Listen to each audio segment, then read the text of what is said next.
लहसुन प्याज ही केवल भोजन का दोष नहीं है, भोजन का दोष धन भी है।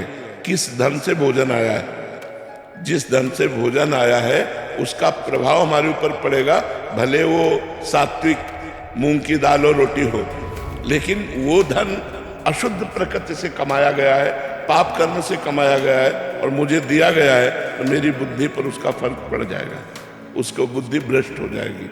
भीष्म पितामह जी, द्रौपदी जी, युधिष्ठिर जी और सब है सैया पर पड़े हुए हैं, जो बाणों की सैया पर, तो उनसे प्रश्न युधिष्ठिर जी कर रहे हैं, तो सटीक उत्तर दे रहे, तो द्रौपदी जी हंस पड़े। तो भीष्म जी ने कहा, बेटा हंसे क्यों, उपदेश कोई हंसने वाला तो है नहीं। तो उनका इसलिए हंस रहे कि बहुत ज्ञान की बातें कर रहे हो इस समय, और उस समय ये ज्ञान तुम्हारा कहाँ गया था जब सभा में मुझे निर्वस्त्र किया जा रहा था और मैं चीख चीख के कह रही थी क्या ये धर्म है। तो आप जैसे धर्मात्मा पुरुष की बोलती बंद थी, क्यों नहीं बोले उस समय, और इस समय आप बोले हो। तब भीष्म जी मुस्कुरा दिए और बोले, बेटा उस समय पापी दुर्योधन का अन्न खा रहा था, 6 महीना बाणों की सैया पर पड़ा, सारा रक्त निकल गया और भीषण कष्ट से, तो वो पाप नष्ट हो गया। अब मेरी बुद्धि पवित्र है, अब जो पूछोगे बिल्कुल धर्म संज्ञक उत्तर होगा। उस समय मैं नहीं बोल पाया क्योंकि पापी दुर्योधन का अन्न खाए।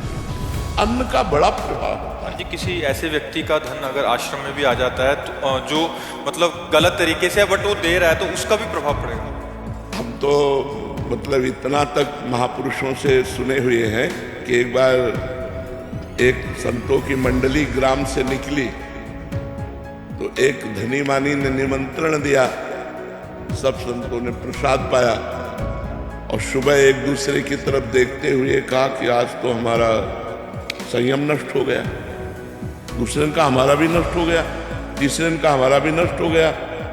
तो जो मुखिया थे उस संत मंडली के, उन्होंने कहा ऐसा कैसे हो सकता है, अन्न दोष से हो सकता है।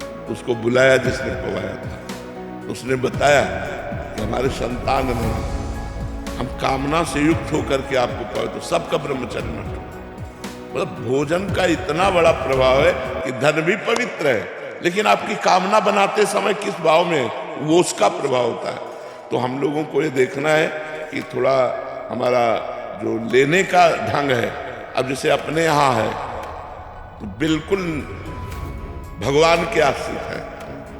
अगर आप 100 रुपया निकाल कर रखते हैं तो हम यही समझते हैं मेरे भगवान ने इसे प्रेरित किया है, क्योंकि मुझे पता है यहाँ वही दे सकता है जिसको श्री जी प्रेरित करेंगी। तो ये उनके मेहनत की कमाई है। वो 100 रुपया की दाल आएगी ना, और जब रोटी पाएंगे तो भजन होगा, लेकिन 1 करोड़ का जब व्यवस्था होगी तो भजन नहीं होगा, वापस में राग द्वेष ईर्ष्या काम क्रोध ये विकार होंगे। तो भोजन का प्रभाव हमारे ऊपर बहुत, वैसे भी कहावत है जैसा खाओ अन्न वैसा बने मन।